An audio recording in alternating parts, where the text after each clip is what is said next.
Natália Belmonte é pedagoga e psicopedagoga clínica e institucional, especialista em intervenção ABA no autismo e deficiência intelectual. Atua no contexto educacional há 20 anos e no contexto clínico desde 2012 com avaliação e intervenção no TEA. Especialista em neuropsicologia e em gestão educacional, professora na Academia do Autismo, em cursos de aperfeiçoamento e na pós-graduação em autismo. Tem certificação internacional para atuar com o modelo TEACH, pela Universidade da Carolina do Norte. É coautora no livro Autismo, um Mundo Singular e também palestrante na área educacional. Conheçam Natália Belmonte.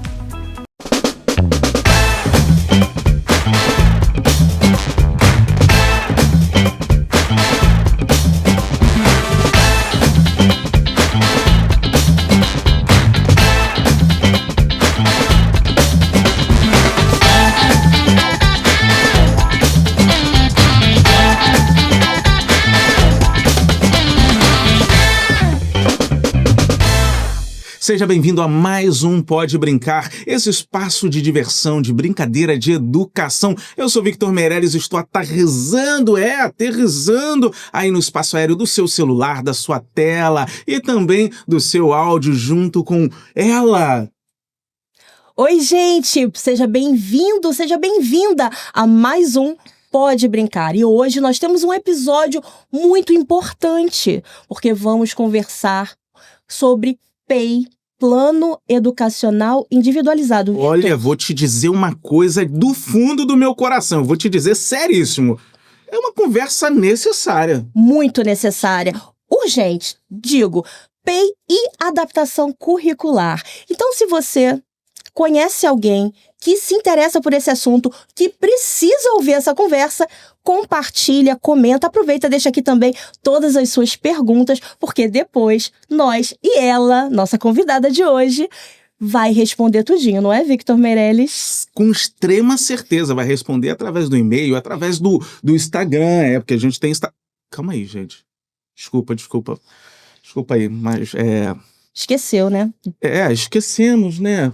Mas falando de PEI, falando de inclusão, gente, a gente não poderia... Olha, você que tá aí, que nesse momento não está me vendo, esse homem elegante aqui, de cabelos negros, essa barba aqui, ó, que barba, obrigado Fábio Adilson, AF Coifer, essa barba linda, essa camisa preta com a logo do Brincar colorida, esse paletó risca de giz e esse óculos aqui, ó, estilo Brincar, coloridinho, sou eu, Victor Meirelles. E você, Paty Fonte?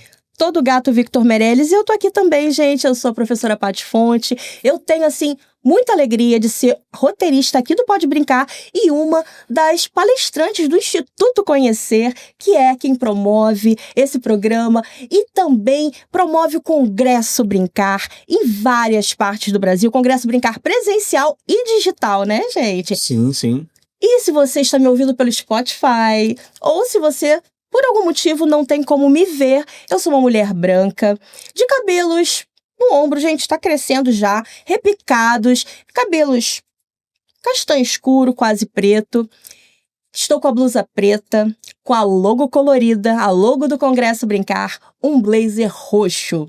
Gente, hoje é um assunto muito sério e muito importante, mas a gente vai brincar também, né? Sim, vai ter muita diversão. E, Paty, olha, esse negro aqui não retinto que vos fala aí, o Victor Meirelles, eu vou totalmente ansioso, vamos chamá-lo. Bora, tá na hora.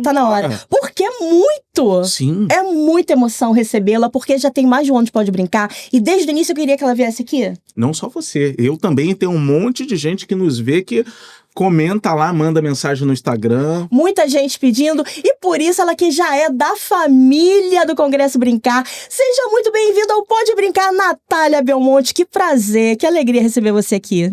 Olá, Paty. Olá, Victor. Olá, pessoal que está de casa. Sejam todos muito bem-vindos. Já quero agradecer aqui pelo convite, né, por estar aqui com vocês, para falar sobre inclusão, sobre o PEI. Eu me chamo Natália Belmonte, sou mulher, branca, estou vestindo um blazer marrom com uma blusa bege e calça jeans. Meu cabelo é castanho, com mechas loiras, sobrancelhas finas e estou com um batom também cor de nude. Eu quero dizer que é uma alegria estar aqui com vocês, né? Depois das lives, estar aqui no Pode Brincar. Pode incluir também, né, Paty, né, Victor? Vamos falar sobre um tema super importante que é a adaptação curricular, plano educacional individualizado. Então, é uma conversa necessária, urgente. Vamos com tudo, que eu tô muito feliz de estar aqui hoje.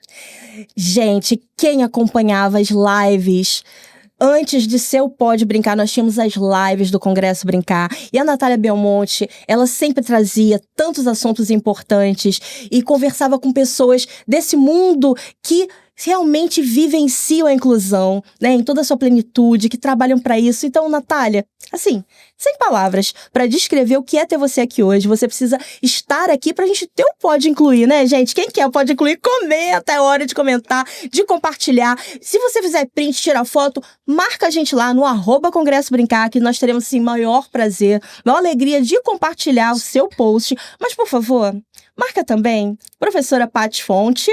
Victor Meireles, ator. Victor com C, Meireles com 2 L's, ator. E Belmonte Natália. Natália com TH.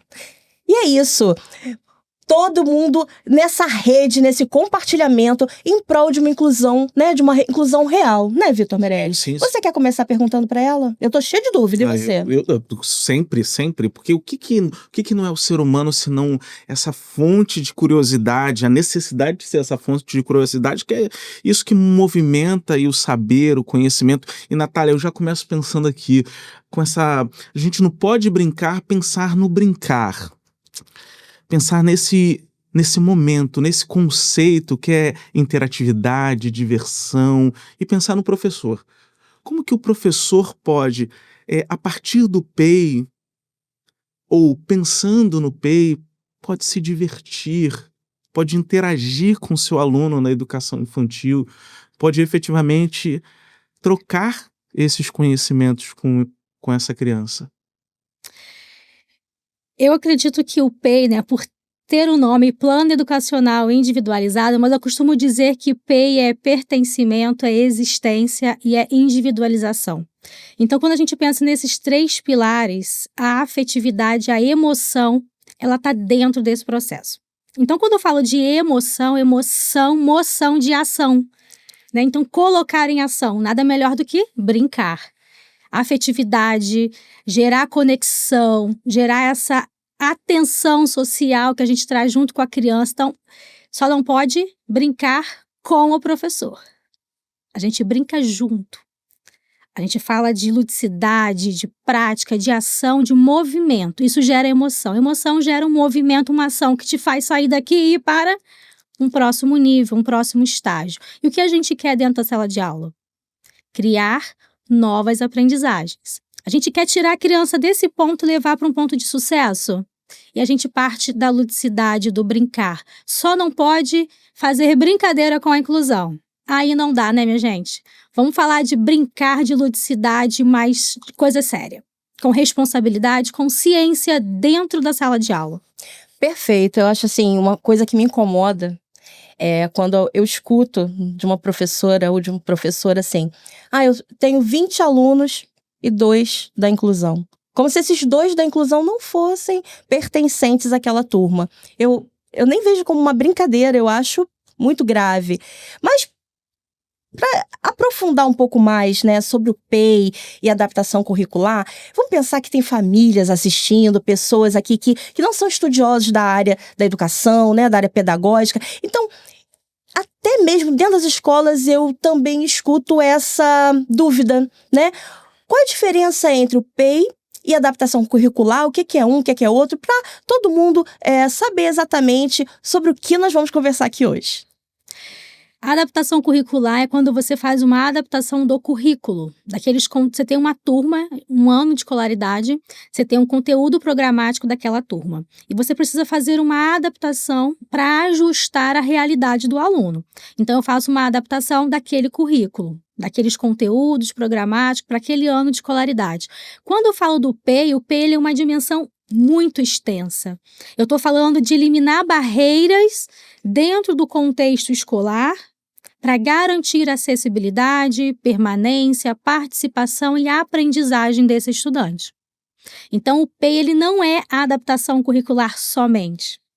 Porque eu escuto assim, Paty e Victor, meu aluno autista, ele acompanha o conteúdo. Não preciso fazer o PEI, não. Ele tem uma boa compreensão, ele assimila os conteúdos, ele dá conta de entender, mas ele não faz uma cópia do quadro, ele não consegue escrever no caderno, e aí ele traz o livro dele didático, que ele tem direito a ter o material, está em branco, porque ele não consegue preencher. Então, isso não é sobre adaptação curricular, é sobre eliminar as barreiras dentro do processo educacional para que ele também tenha acesso a ter o direito de ter o livro, mas ter o direito de conseguir usá-lo. De ter acesso, mas também ter essa vontade, a motivação de querer estar nesse espaço e ter acesso aos materiais que estão sendo disponíveis, desde que ele seja pensado para esse estudante. A gente pode criar adaptações, estratégias dentro do ambiente para que esse aprendiz tenha essa oportunidade. Porque é muito comum, assim, a gente que viaja, que palestra e que frequenta, visita várias escolas, ver sempre os alunos ali com mediadores separados da turma, num cantinho, ou assim lá no fundo, ou lá na frente, mas sempre separados e muitas vezes realizando atividades desconexas, nada a ver com o que o resto da turma realiza ali. Fala um pouquinho sobre isso. Sim. E aí é o que está a dificuldade das pessoas entenderem o que de fato é inclusão. Porque será que a inclusão é colocar um profissional de apoio ao lado do aluno? Será que é só isso? Porque a primeira coisa que muitas vezes a escola pensa é: preciso garantir esse profissional de apoio, como se isso bastasse, fosse o suficiente para que esse aluno tivesse ali todos os seus direitos de educação garantidos.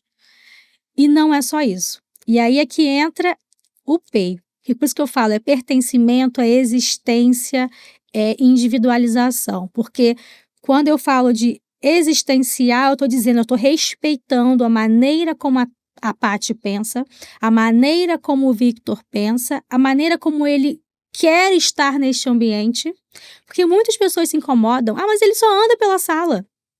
Ele fica se balançando, ele fica se mexendo, ele anda de um lado para o outro, ele não entra na sala de aula, ele não senta. Mas quais são as possibilidades e as formas de aprender dentro de um ambiente escolar? Será que é só sentado? 4 horas olhando para um quadro? E como que essa criança pode se sentir parte, pertencente desse processo educacional? E aí entra o PEI para a gente pensar em possibilidades e estratégias para esse aluno também aprender dentro desse espaço, ainda que ele esteja sentado, ainda que ele não consiga sentar e ficar por 4 horas sentados, em um período escolar, né?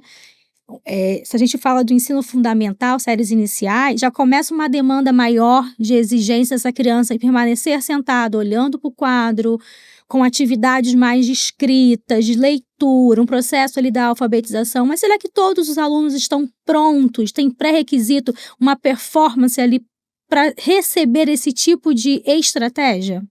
E principalmente quando sai da educação infantil para o Fundamental 1, né?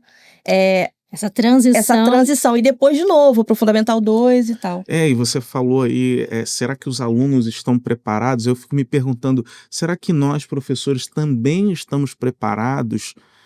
Então eu queria que você falasse um pouco sobre isso, sobre se nós estamos preparados e quais formas de preparação. Então eu vou trazer aqui uma analogia para vocês, para a gente entender o que é inclusão.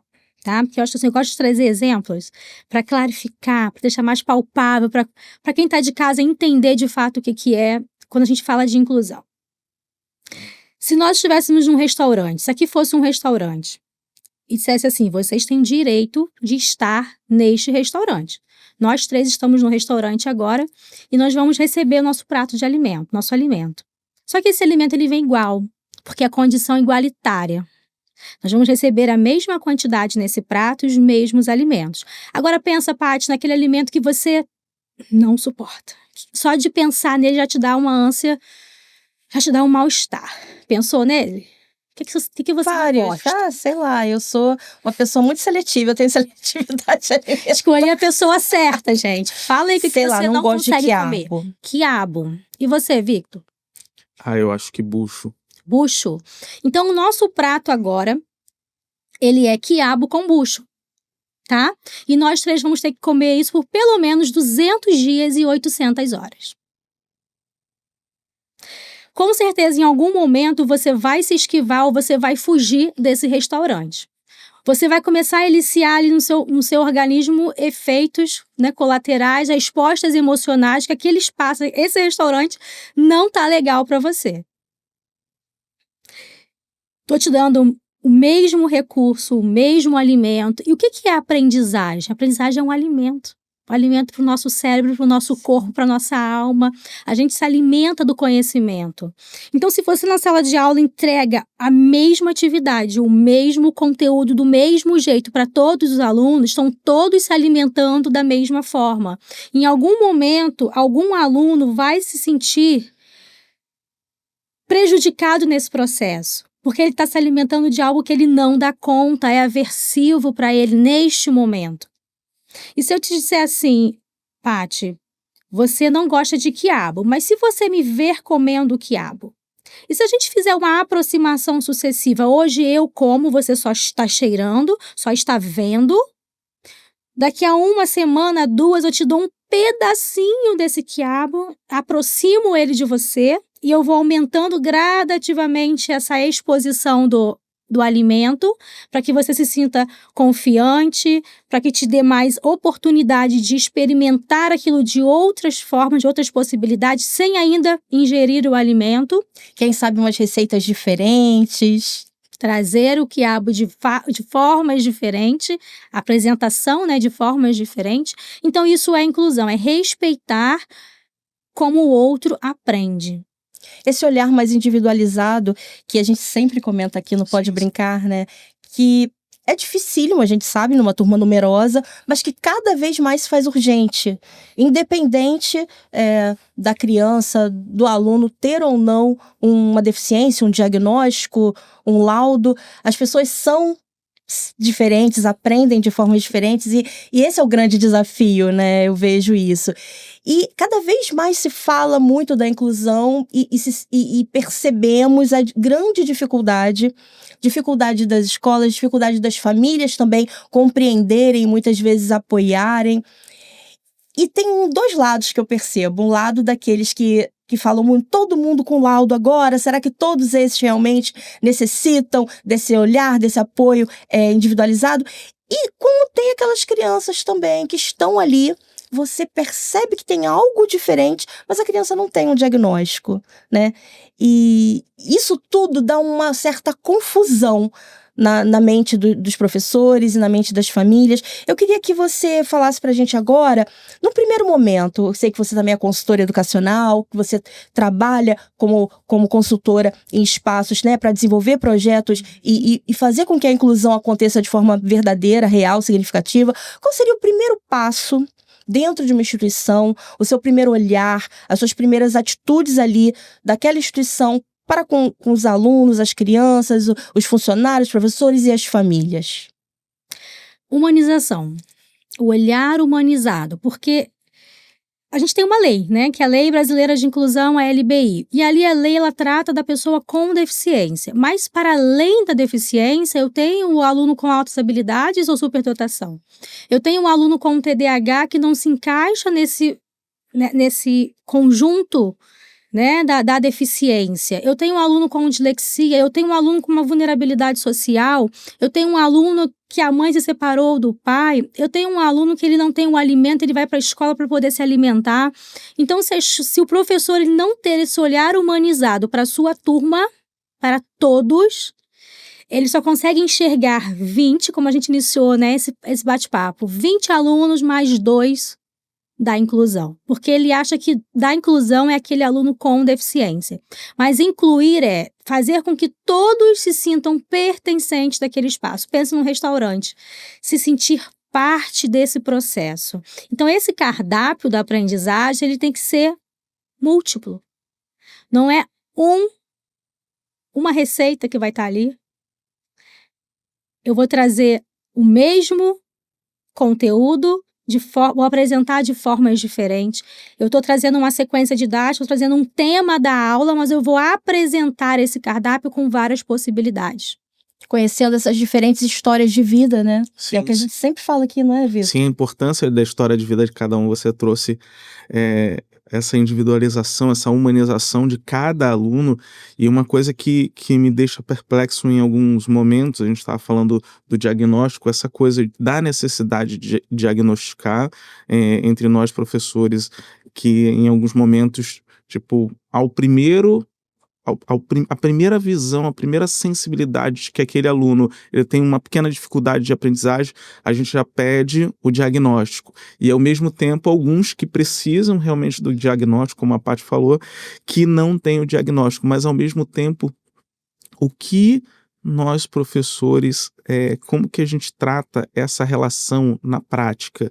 E aí, trazendo a prática dentro desse contexto educacional que a gente vive, que é um contexto onde o tempo ele é necessário, é crucial, é um tempo que ele está totalmente acelerado e onde nós, enquanto educadores, não temos tempo. Então, pensando, trazendo você também que tem uma relação com as secretarias de educação, com processos formativos, como que, falando aí, não só para o professor, mas também para esses pais que estão ali no momento de educar, do desenvolvimento, da criação daquele filho, como também vivendo essa mesma vida que nos rodeia, que é essa vida acelerada, que a gente não tem tempo, como que a gente pode parar, se respirar e se inspirar ao ponto de perceber que a gente tem que fazer algo.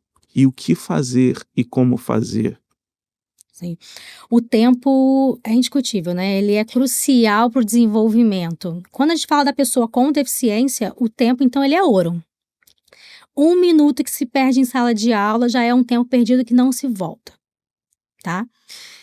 E quando eu falo, então, dessa família que tem que olhar, desse professor, vocês, professores que estão no chão da creche, que estão ali acompanhando recebe aquele bebê, recebe aquela criança de 1 aninho, 2 aninhos de idade, primeira infância, é um período de janelas de oportunidade.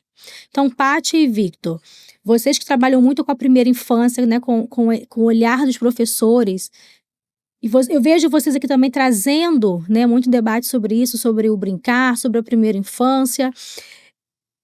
Eu costumo dizer que professor, sala de aula é como se fosse um laboratório. Quem está na creche, no chão da creche, é um laboratório. É olhar para o desenvolvimento, é ver quais são as potencialidades daquela criança e aonde está tendo as lacunas do desenvolvimento. O que a escola pode fazer para ajudar, né, potencializar mais a aprendizagem dessa criança? É olhar para esses marcos do desenvolvimento, acompanhar, já orientar essa família no que pode ser feito de estimulação, pensando nessa intervenção precoce, e começar a observar essas crianças. Quando se percebe ali um atraso, algo que está muito distante da criança típica, do marco de desenvolvimento, para o comportamento dessa criança, para o desenvolvimento, é o momento que a gente entra para fazer a intervenção pedagógica, que é comunicar ali a equipe pedagógica, né? Em cada estado, o Brasil é muito diverso. Então, em cada local você vai ter o coordenador pedagógico, o orientador, o pedagogo, mas é esse profissional que cuida desse processo de desenvolvimento da criança, desse olhar. Então, esse profissional, ele vai entrar em contato com essa família, ele vai acolher essa família, ele vai explicar. Muitas vezes acontece da família ficar chateada com a escola porque eles querem laudo. E a escola não tem que se preocupar com o laudo. Não é o papel que define quem é aquela criança.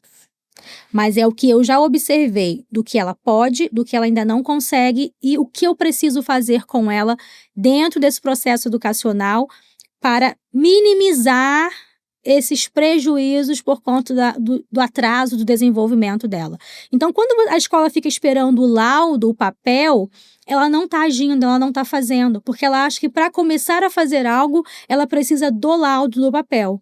E não é assim, a gente começa a fazer antes, que pode ser que tenha um laudo, pode ser que não tenha, só uma falta de estimulação adequada, e a família estimulando em casa, a escola também fazendo o papel dela enquanto, né, parte pedagógica, essa criança vai evoluir. não precisa se preocupar com um papel, com um número, com um CID. Até porque o AEE, o Atendimento Educacional Especializado, nós temos uma nota técnica no MEC, que é 04 de 2014, que ela diz exatamente sobre isso. O laudo ele não é um impedimento para começar a ofertar o atendimento educacional especializado. O PEI também, você não precisa esperar o laudo para começar a ofertar toda a adaptação que essa criança precisa dentro do ambiente escolar.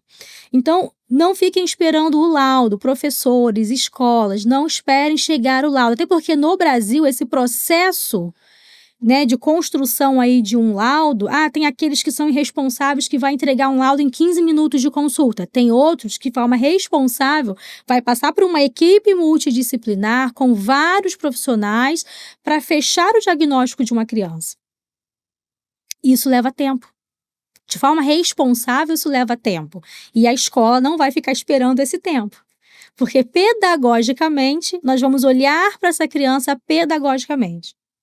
Enquanto professor, enquanto escola, o que nós podemos fazer hoje? Porque o tempo, ele não volta.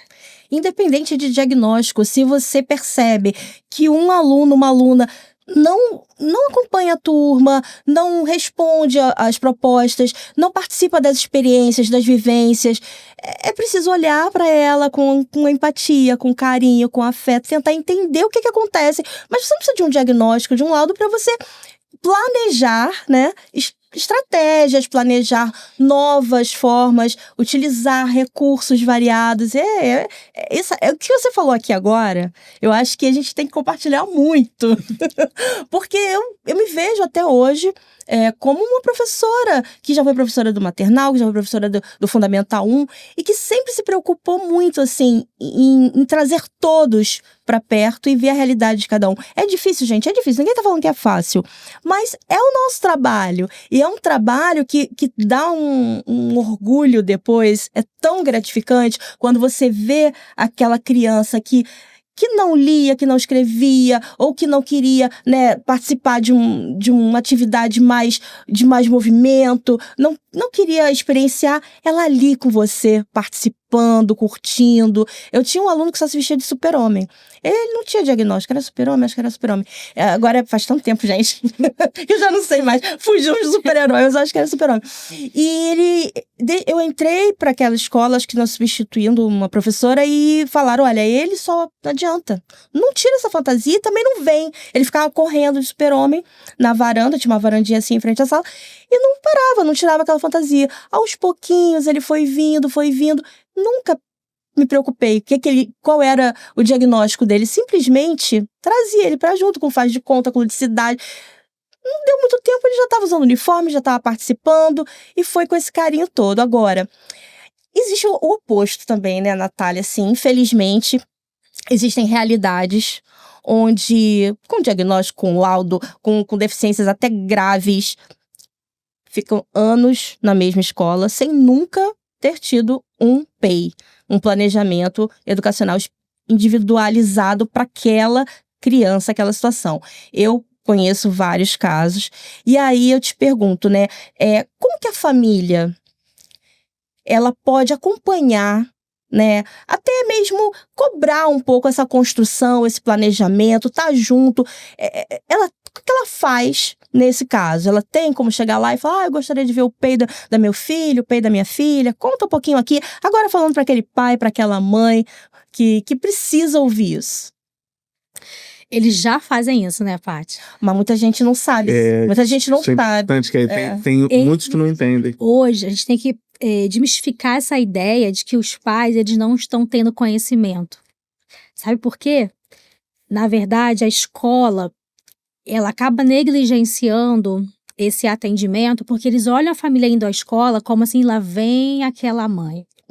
Ih, se esconde aqui. Ih, não sei o quê. Tem que quebrar esse paradigma, entender que a família junto à escola é um processo de construção de ideias, porque quem é o especialista daquela criança é a família. Sim. Se no primeiro momento essa escola não chama essa família já começa, já acende aquela luzinha de insegurança. Como que a escola recebe o meu filho e não se preocupa em conhecer as necessidades do meu filho. Porque quem conhece sobre o que ele gosta, o que ele não gosta, quando ele entra em crise, por que ele entra em crise, quais são os estímulos que fazem o meu filho entrar em crise, o que eu faço em casa para acalmar essa criança, para desacelerar essa crise. Então, a família, né, que ainda não tem essa instrução, na própria LBI, na Lei Brasileira de Inclusão, no artigo 28, no inciso 8, diz que a participação da família e do próprio estudante se faz necessária em todas as instâncias da comunidade escolar. Então, o pai, a mãe não precisa ficar com medo de ir à escola para saber sobre a adaptação curricular do filho. Se você, família, que ainda tem esse receio, esse medo, eu não vou, a escola vai ficar falando que eu sou chata, a escola vai ficar falando que eu sou encrenqueira, lá vem aquela mãe. Vamos romper com essas barreiras, vamos fazer essa mudança mesmo de pensamento, de paradigma, porque é escola junto com a família. Então, se você tem alguma dúvida sobre a atividade que está sendo aplicada para o seu filho, o que eles vão ensinar, como que eles vão ensinar, vá até a escola para uma conversa aberta sobre as suas dúvidas, sobre as suas expectativas. O melhor é alinhar as expectativas, porque a família tem uma expectativa, mas existe uma realidade, um cenário real daquela instituição, daquela escola e daquela criança. Isso alinhado. Um exemplo, tem uma família que quer que o filho seja alfabetizado. Aí ele está lá na turma do 2º ano do ensino fundamental. A mãe está ouviu em algum lugar que é lá no 2º ano que vai se consolidar essa alfabetização. Então, a mãe fica com aquela expectativa que quando meu filho chegar no 2º ano, é lá que vai se consolidar e é lá que ele vai ser alfabetizado. Então, ela tem essa ideia. Ela quer que o filho dela seja alfabetizado. Mas alinhar com a realidade do cenário atual, quem é essa criança? Como que está o desenvolvimento dela? Já tem esses pré-requisitos para o processo de alfabetização? Isso vai ser alinhado com a parte pedagógica da escola. Esse alinhamento vai mostrar para essa família o que a escola está fazendo pedagogicamente, aonde que a criança está, e quais são as possibilidades para que ela alcance essa maturidade cognitiva para realmente ser alfabetizado.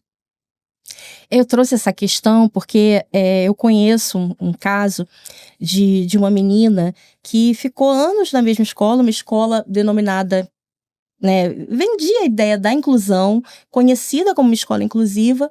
Ela nunca teve um plano, né, individualizado, nunca teve um PEI, e só foi descobrir isso quando eu alertei. Um membro da família falou, vai lá e pergunta sobre o PEI da sua filha.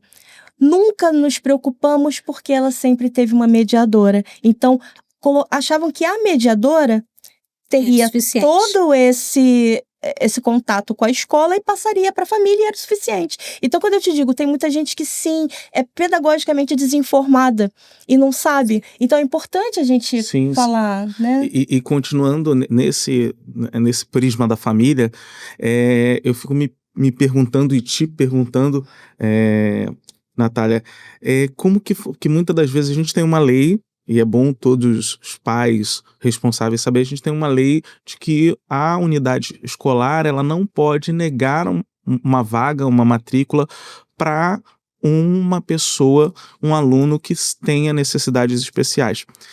E muitas das vezes a gente vê dentro do contexto de gestão educacional, pedagógica, aquela coisa de não, a gente não pode aceitar, porque eles não têm preparo, não têm conhecimento, não têm prática e não têm tempo dentro dessa questão, dessa busca conteudista de que a gente tem que entregar esse conteúdo. Então, trazer um aluno que tem uma necessidade especial, que tem a necessidade de ser incluído, para a gente é um tempo maior que a gente não tem. E supostamente, às vezes, dentro de uma questão de gestão administrativa, é uma perda de tempo. Então, eu queria que você falasse um pouco, tentando expressar para as famílias e, ao mesmo tempo, também dando essa ludicidade, dando essa visão para os próprios gestores e pedagogos e coordenadores pedagógicos da importância disso, até em contexto da lei, porque se um pai se um responsável ele tem essa vaga negada, ele pode ir ao Ministério Público, entrar com uma ação judicial contra essa unidade escolar. Sim, negar a matrícula é crime, tá? O diretor ele pode até perder o cargo dele, ainda tem multa. Mas hoje no Brasil existem vários cenários, né? Então a gente tem um cenário daquela instituição que não acredita no processo da inclusão e não quer incluir mesmo, acha que aquele espaço não é o espaço para aquela criança estar. Existe o outro cenário, que é o cenário da escola que está preocupada com o processo de aprendizagem, porque o sistema, né, pesa em cima, porque está cobrando muita coisa, e ela acha que se colocar 3 autistas na mesma sala, mais uma criança com TDAH, mais um com dislexia, isso vai cair o rendimento, porque o sistema está dizendo que tem que alfabetizar até o 2º ano, dá um exemplo. Então, ela acha que se tiver muitos alunos com deficiência naquela mesma sala, isso vai perder a performance daquele professor para o atendimento para toda a turma, que quando a gente fala de inclusão, eu estou falando de todos. Então, se eu tenho 3, 4 alunos, eu preciso dar suporte para todos esses, não é só colocar dentro da sala de aula. Tá? Então, existe essa preocupação também de muitas escolas. Poxa, Natália, mas não poderia ter uma lei dizendo que em cada sala tem que ter no máximo 3 pessoas, 3 alunos com deficiência, para a gente garantir uma qualidade desse atendimento? Isso iria mexer em todo um sistema, porque eu teria que construir mais escolas para colocar essas crianças alocadas em outros espaços. Não é negar a matrícula, mas é alocar mas é uma questão de sistema, né? De políticas públicas que têm que ser pensadas para esse público.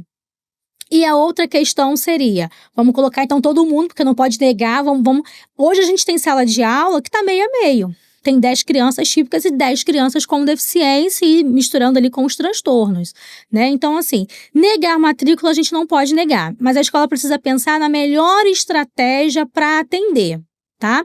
Então, o diretor ele não pode dizer assim, porque nessa sala já tem 2 autistas, então a gente não pode colocar mais um. Não existe lei nenhuma, federal, nenhuma lei que diga que tem que ter tantos alunos com deficiência, no máximo, tantos alunos por sala. Não existe isso, tá?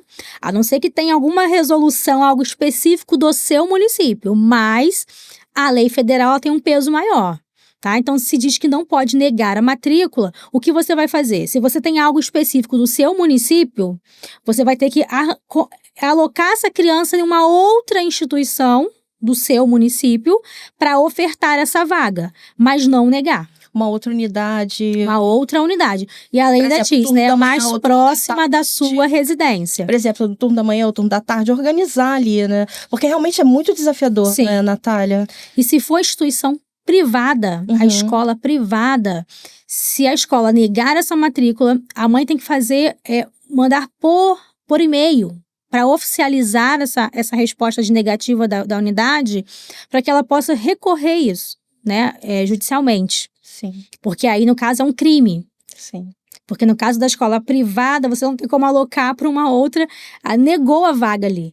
Né? Então, para que isso não se repita e não vira um ciclo com outras famílias, né? Você precisa judicializar isso. Precisa mostrar para quem está lá na frente que luta pelos direitos, que briga pelos direitos daquela criança, que aquela instituição não está preparada para receber pessoas com deficiência ou com transtornos. Gente, olha, e tem muita coisa para a gente conversar sobre esse assunto. E tem um tema maravilhoso. Autismo, potencializando o desenvolvimento infantil no brincar. Sabe quem vai falar sobre isso? A Luciana Xavier. Ela que é de São Paulo e vai estar onde, ó? No Congresso Brincar em Mangaratiba. Essa é só uma das palestras desse congresso. Vai ter também Israel Boniek, Vasco Moreto, gente, Danilo Batucadã. Beijo, Dan! Dan já esteve aqui. Leila Navarro encerrando, Mariane Axi, Juliana Michelete e Mônica Saltal. Gente, tá imperdível esse congresso, hein? Eu quero ir, você vai vir. Eu tô querendo. Vamos ver se o chefe me manda. Se o chefe me mandar, a gente vai. Já tô com a roupa de ir. Já preparei o meu maiô, minha canga. Que dias? Dia 26 e 27 de setembro. setembro, e olha que já está aberta as inscrições no site. Isso, congressobrincar.com. Vai lá no site congressobrincar.com e já se inscreve, garante a sua vaga. Ó, Costa Verde do Rio de Janeiro, você que também é de fora do estado do Rio, também vem conhecer a Costa Lugar Verde. belíssimo. Aproveita, vem passear também. E o Congresso Brincar é pura magia, né? E o congressobrincar.com também ainda tem um Congresso Brincar digital, especial inclusão, que, se não me engano, Natália Belmonte participou. Fala um pouquinho, Natália. Congresso Brincar Inclusão reúne diversas práticas lúdicas, baseado em ciência, baseado em práticas reais, vivências, experiências reais do chão da sala de aula, diferentes profissionais que se reuniram para emprestar sua voz, sua imagem, para compartilhar com profissionais de todo o Brasil, até fora, né? Essa experiência, realmente fazer um processo de inclusão efetivo. Maravilhoso. Então, se você quer se aprofundar, independente de ser profissional da educação ou família, não é? Você pode acessar o congressobrincar.com, as inscrições estão abertas e tem mais um agora.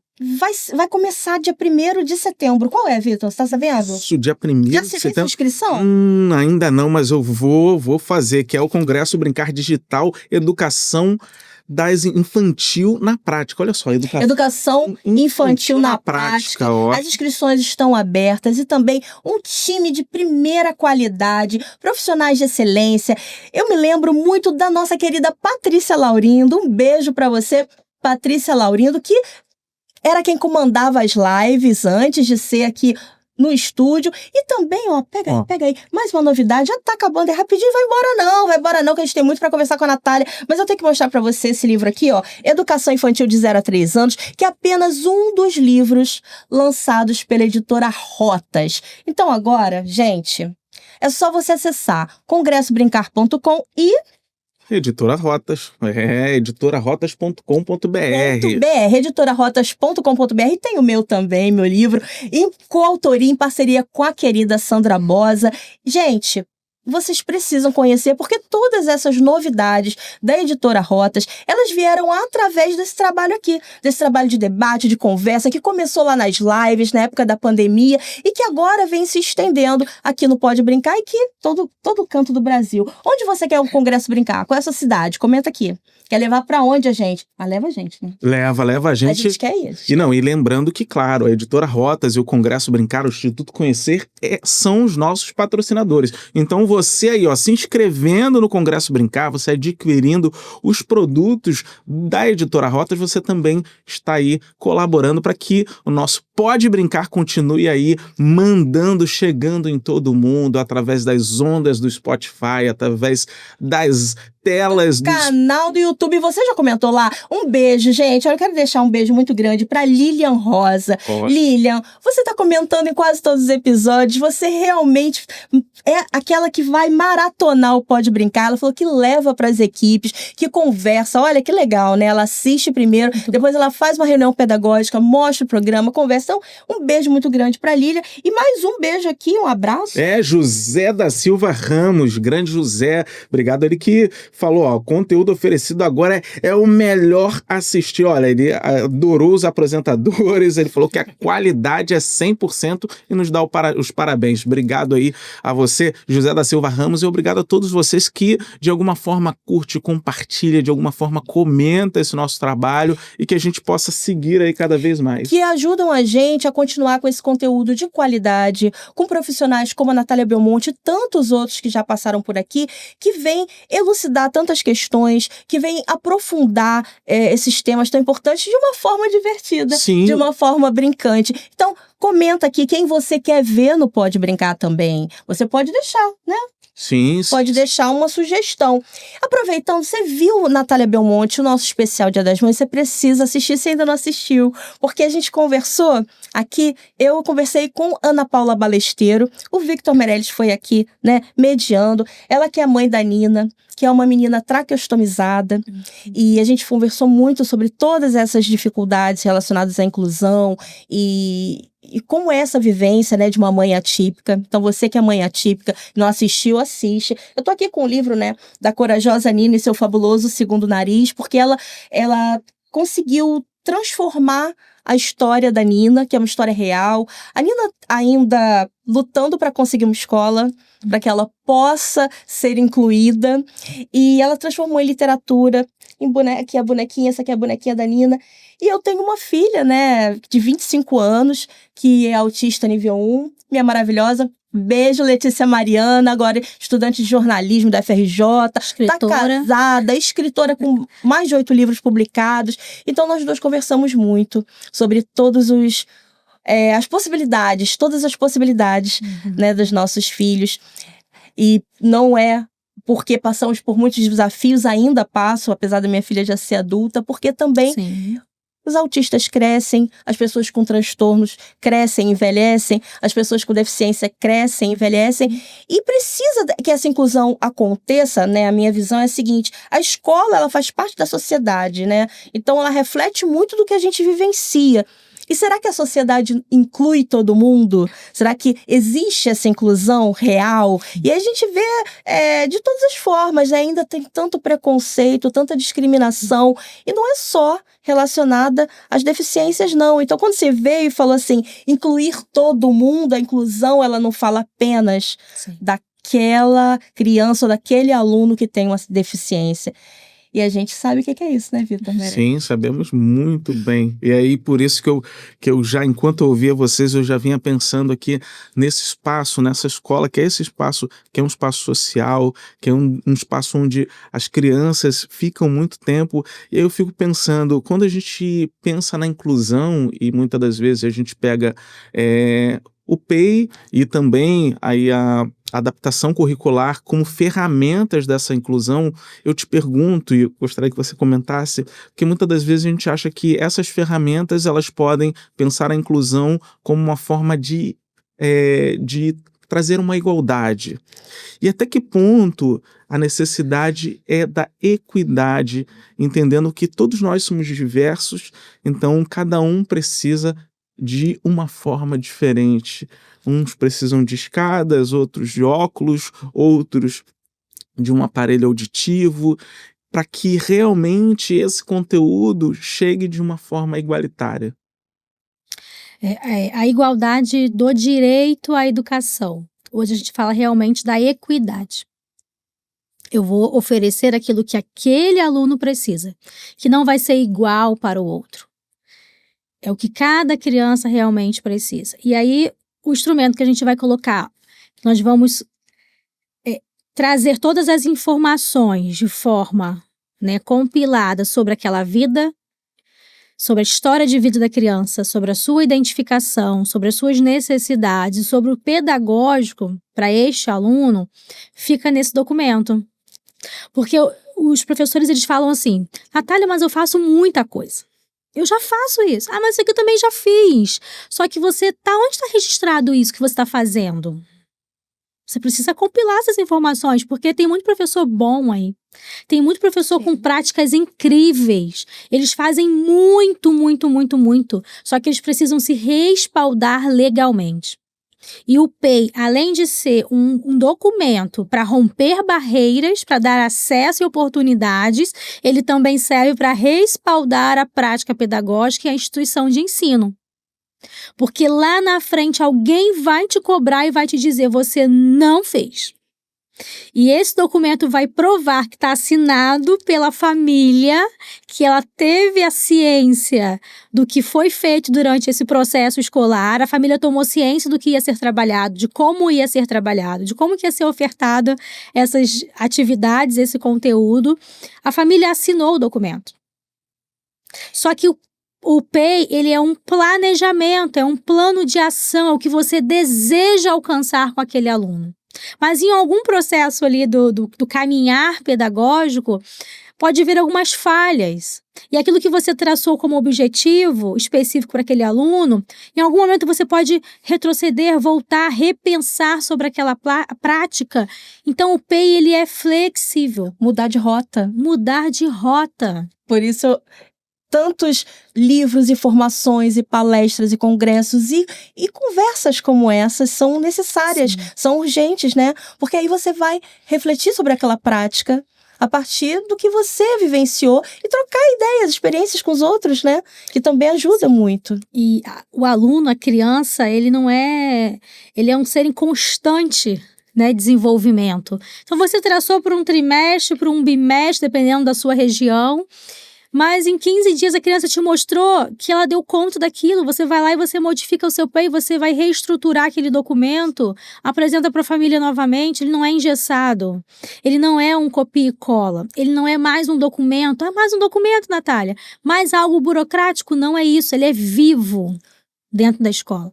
Se encarar qualquer planejamento como apenas algo burocrático, não acontece, o processo de aprendizagem não acontece. Porque como que você vai avaliar até onde, né, cada um desenvolveu ou não desenvolveu, onde cada um demonstrou maior potencialidade ou menos, precisa desenvolver aquela habilidade ou não, porque fica uma coisa massificada, né? Sim. Aquilo que você falou do início do restaurante, as atividades sempre iguais, o cardápio sempre o mesmo, as mesmas propostas, as mesmas experiências e a avaliação também costuma ser igualzinha para todo mundo. Que é complicado. Muito, muito. E é interessante ver que às vezes a gente fala, você traz, Natália, e para mim eu vejo assim, numa tela uma sistematização, mas pensar essa sistematização não engessada. Que o sistema educacional brasileiro ainda é bastante engessado, e é uma coisa que a gente vem aqui o tempo todo, né, falando da importância das metodologias ativas que facilitam muito, né, o olhar individualizado e de quebrar um pouco isso, né? Sim, pensar numa arquitetura, falando de sistematização, pensar numa arquitetura que ela possa ser flexível, poética, analítica, humanizada, artística, fala em poética, divertida, brincante. Sim, aí eu já pego já o gancho e pensando que é um dos nossos patrocinadores, que é o Sistema Brincar de Ensino, que trata aí o crescer e o aprender brincando. Então, assim, é pensar nessas flexibilidades, como que esse sistema...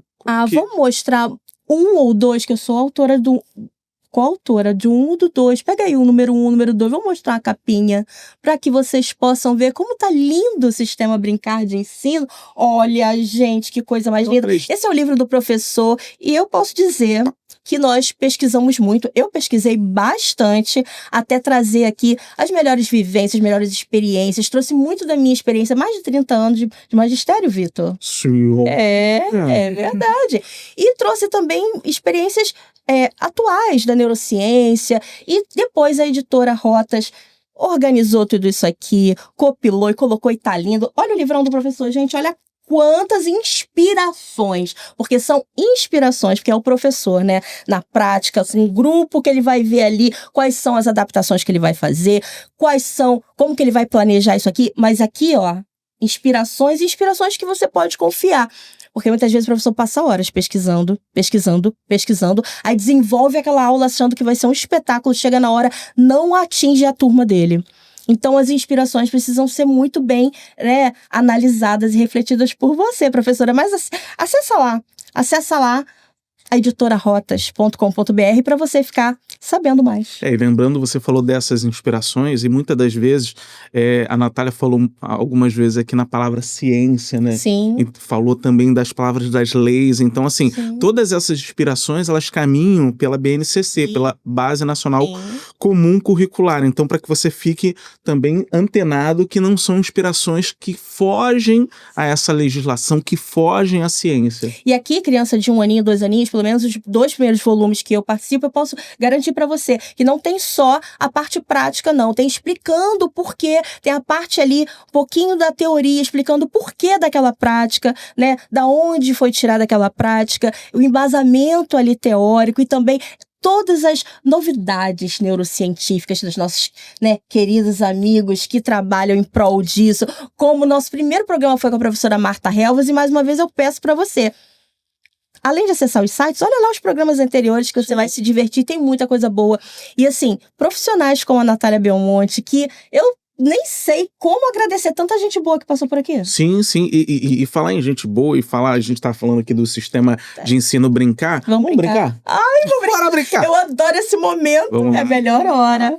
Olha, e as brincadeiras estão mudando, não sei se você aí já percebeu.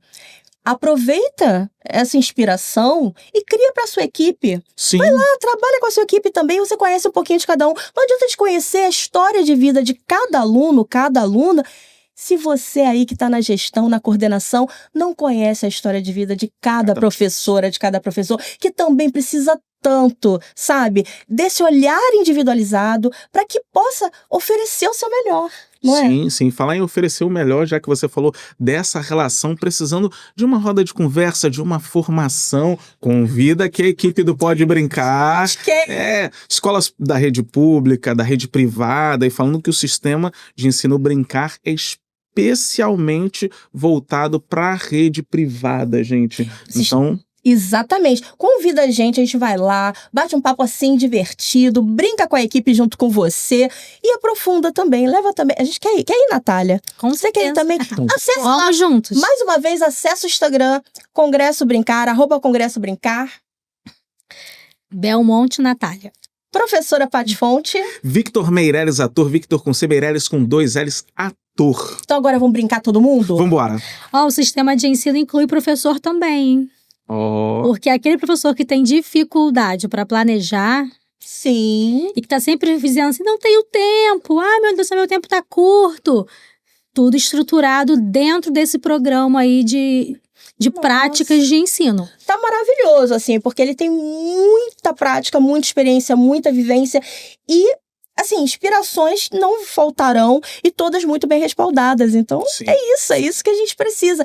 Vai otimizar o tempo de muita gente. Isso aí. E talvez traga pesquisas que nós ficamos aqui 1 ano, 2 anos pesquisando, que você não vai ter tempo de uma semana pesquisar tanto que foi feito aqui, né? Facilita a vida. Acessa lá. Mas, você vai brincar com a gente, vai respondendo aqui embaixo. Vamos brincar todo mundo? Bora. Natália, tá preparada pra brincar? Tô preparada. Você gosta de brincar? Adoro brincar. Então, a nossa brincadeira aqui é um bate-bola. Cadê a bola? A bola tá aqui. Eu vou jogar pra ela. Bom. Pega, Natália. Sou muito boa na coordenação motora, não, hein? Cuidado pra bola não chegar aí.